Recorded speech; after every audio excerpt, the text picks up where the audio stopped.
wabarakatuh. Selamat pagi menjelang siang semuanya. Apa kabar buat kalian yang berada di rumah? Saya harap kalian tetap sehat ya, meskipun di masa pandemi kali ini. Berjumpa dengan saya, Eva Vidya Nur Firdausi, di acara Titos TV Talk.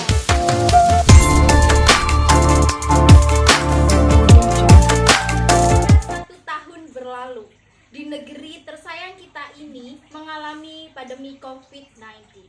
Tentu dari pandemi tersebut kita memiliki banyak dampak yang cukup besar, bukan? Seperti yang dialami oleh kedua bintang tamu kita kali ini. Kali ini kita akan kedatangan 2 bintang tamu sekaligus, pemirsa. Siapa saja tuh? Langsung saja kita datangkan Mbak Ocin dan Mbak Ika. Langsung saja masuk, Mbak. Halo Mbak Ocin, apa kabar? Halo baik. Apa kabar Mbak Ika? Alhamdulillah baik Mbak. Duduk Mbak. Terima kasih. Ya. Jadi kita ini akan sedikit berbincang-bincang nih ya selama 1 jam ke depan. Sudah 1 tahun ini kan kita sudah dilanda wabah virus COVID-19. Lalu tentunya kita memiliki dampak yang cukup besar di beberapa sektor, terutama di sektor pendidikan, pariwisata, dan ekonomi. Nah, saya ingin bertanya ke Mbak Ika nih. Iya nih Mbak. Apakah ada dampak tersendiri dari Mbak Ika? Karena kan Mbak Ika sudah punya anak ya? Iya sudah dong. Iya, bisa dijelaskan Mbak dampaknya itu apa sih gitu? Kalau berbicara kendala itu sangat banyak Mbak, ya ampun. Saya sebagai orang tua itu gini, harus bagaimana? Kan gini kan, kita pandemi, pendidikan pun juga dilakukan secara daring. Harus sebagai orang tua itu pintar-pintar mengelola media pembelajaran yang telah diberikan guru untuk menyampaikan kepada anak kita pun kita juga harus paham mengenai pembelajaran yang telah diberikan oleh guru tersebut. Ya memang ribet kan Mbak ya, apalagi saya posisinya peran ibu, peran istri, saya juga harus mengurusi suami saya. Belum lagi ada pembelajaran daring, saya pun juga harus mengurusi bidang pendidikan dari anak saya. Betul. Nah, cara saya agar anak saya itu tetap fokus di pembelajarannya, terus juga paham akan materi-materi terus, tapi juga tidak melupakan mentalnya dia, karena bagaimana sih kita pasti juga bisa merasakan di rumah aja pun pasti bosen banget gitu kan Mbak. Betul. Nah itu bagaimana caranya saya menjadi ibu itu harus pintar-pintar mengolah Proses pembelajaran dari anak tersebut. Iya, betul sekali. Terus saya juga harus paham juga materi yang telah diberikan guru tersebut. Jadi Mbaknya ikut belajar lagi Iya, ya? saya ikut belajar lagi Mbak, ya Allah.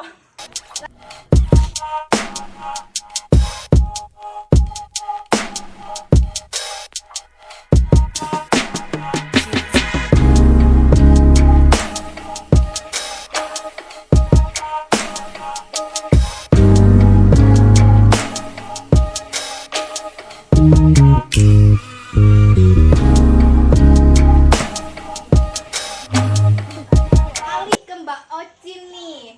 Saya dengar-dengar di berita manapun nih ada orang yang terkena penyakit sedikit udah di COVID kan. Seperti batuk dikit, COVID, panas dikit, COVID. Ya, itu terjadi di daerah saya. Oh ya? Hal seperti itu ya. Gimana tuh kronologinya, Mbak? Jadi gini, saya cerita sedikit ya di sini. Silakan. Jadi gini ya, di daerah saya itu ada salah satu warga yang memang dia memiliki riwayat penyakit sebelum ada COVID ini ya. Jadi ketika penyakitnya kambuh lalu dia dibawa ke rumah sakit karena kan kondisi ya. Iya. Jadi semua yang dibawa ke rumah sakit itu dipukul rata untuk kena COVID gitu. Begitu. Lalu keadaan wilayah di sana itu seperti apa? Apakah sudah zona hijau atau masih dalam zona kuning atau malah menjadi zona merah? Ya kebetulan di daerah saya itu masih zona kuning Mbak. Loh, zona kuning? Iya. Bukannya sudah zona hijau ya? Ya karena peristiwa itu yang Iya. pasien tidak COVID dikatakan COVID, nah itu kan terjadi desa saya itu masih terbilang zona kuning karena masih adanya pasien gitu. Berarti kita itu harus tetap berhati-hati gitu Iya. ya. Meskipun sedikit mengalami batuk dikit aja, gak usah ke rumah sakit wes, langsung Iya, beli ke warung terdekat, beli obat gitu loh ya. Karena kan berbahaya kalau kita cuma batuk dikit langsung ke rumah sakit di covid kan, malah meninggal di sana ya. Jadi Jadi aku bawa virus di sana ya yang udah Jadi gini ya Mai, nanti kita konsepnya kita presentasi itu. Iya, Kamu udah paham kan? alhamdulillah paham kok. Jelas. Udah, ini kamu makan, ini udah aku sediain. Apa ini El? Ini tuh kalau di Malang namanya roti kelemben. Kamu cobain deh kamu makan.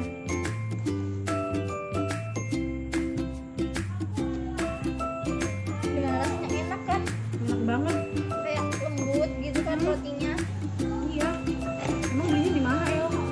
Itu aku rekomendasikan ya, roti kelemben paling enak. Di Instagramnya tuh namanya roti.kelemben. Itu yang buat itu temen aku sendiri, Iya? namanya Mbak Ika. Iya serius. Nanti Kapan aku beli deh? Iya harus dong. Enak banget. ini ya Mai, nanti kamu kalau pulang jangan lupa ini aku bawain roti kelemben buat Serius kamu. buat aku El? Iya serius, nanti Ih, kamu bawa pulang ya, makasih. jangan lupa. Pasti ibu aku seneng nih bawa Iya pulang. soalnya enak banget kan Iya. rotinya. sebelum beralih ke Mbak Oci nih, ada rekan saya Mbak Maulida Zahro di Desa Pariwisata Dewi Sri akan menginformasikan kepada kita semua mengenai kondisi wisata Dewi Sri selama pandemi. Kepada Mbak Maulida Zahro, saya persilahkan. Baik, terima kasih kepada rekan saya yang ada di studio. Kembali lagi bersama saya Maulida Zahroh. Dan sekarang saya ini berada di Pariwisata Dewi Sri bersama dengan Mas Haidar Nur Fahmi selaku kepala staf di sini. Selamat siang Mas Haidar. Dan di sini saya sudah bersama dengan Mas Nur Fahmi untuk bertanya-tanya mengenai kondisi pariwisata ini selama pandemi. Baik Mas, selama pandemi ini apa sih dan atau kondisi seperti apa sih yang sudah dialami di Dewi Sri ini? Untuk kondisi kan awal-awal kami sudah mengikuti dari himbauan pemerintah melaksanakan protokol yang sesuai yang telah diberikan dari pemerintah. Itu untuk awal-awalnya karena kami kan bikinnya juga waktu setelah ada pandemi kami tutup sekitar 2 minggu. Nah, kami sudah tutup 2 minggu, nanti kami setelah itu kami buka lagi. Nah itu untuk kondisinya kami masih nggak tahu tuh terbilang ramai atau enggak karena kan masih buka. Tutup 2 minggu itu kami kembali buka seperti biasa, juga menerapkan protokol kesehatan, dan itu juga ada anak mahasiswa dari UM dan UM kami berkooperasi untuk menerapkan protokol kesehatan. Selanjutnya nih Mas, untuk omset Dewi Sri selama pandemi kan katanya tadi bukannya ke pandemi ya. Ya. Jadi apakah omsetnya sudah stabil atau memang ada kekurangan atau apa, bisa dijelaskan? Kalau untuk awal-awal dulu omsetnya kami masih belum bisa omsetnya naik atau turun.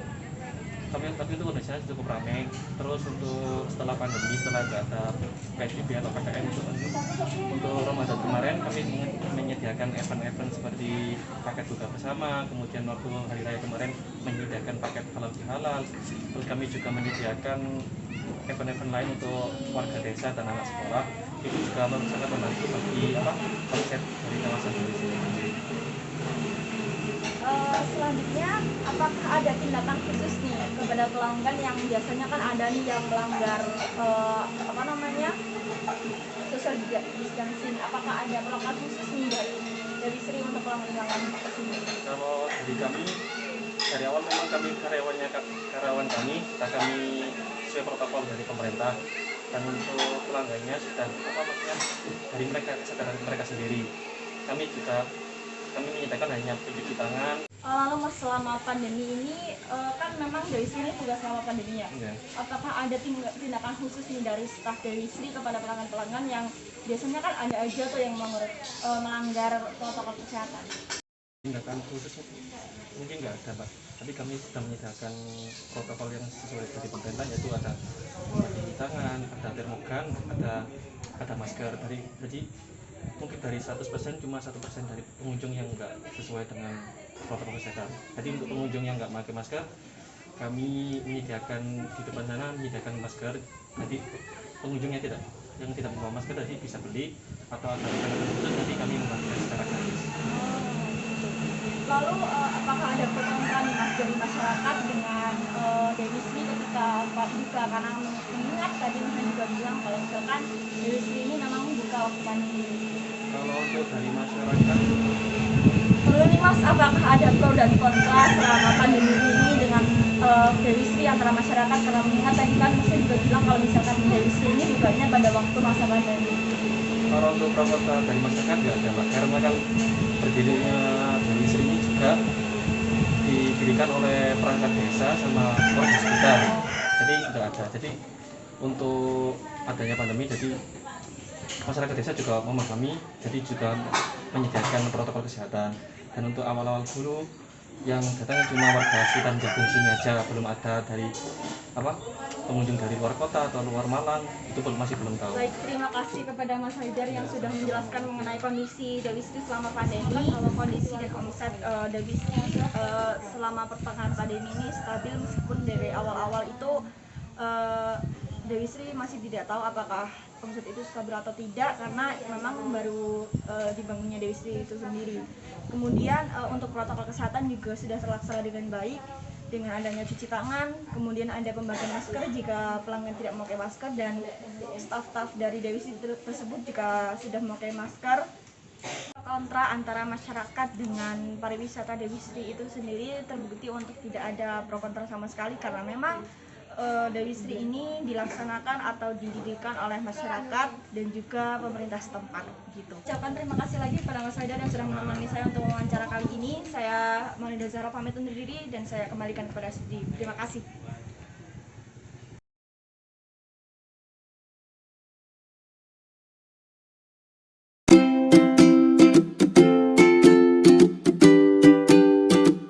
Halo, apa kabar kalian berdua? Baik, main mana? Gila sih, baik juga. Lama ya nggak ketemu, 1 tahun loh hampiran. Iya, kangen banget aku sama kalian tuh. Wah, sama. Tapi aku bawa oleh-oleh buat kalian. Apaan tuh? Ini aku bawa Iki Brownies, belinya di Mbak Ocin, yang lagi viral banget tuh di TikTok. Siapa tuh Mbak Ocin itu? Mbak Ocin tuh temen aku. Oh, dia Tapi buat sendiri. Iya, buat sendiri, harus pasuruan. Cobain deh, rasanya tuh enak banget. Ada berapa varian tuh? Pertama tuh ada Milo, terus ada Oreo sama keju. Ayo cobain deh. Ayo cobain, enak banget.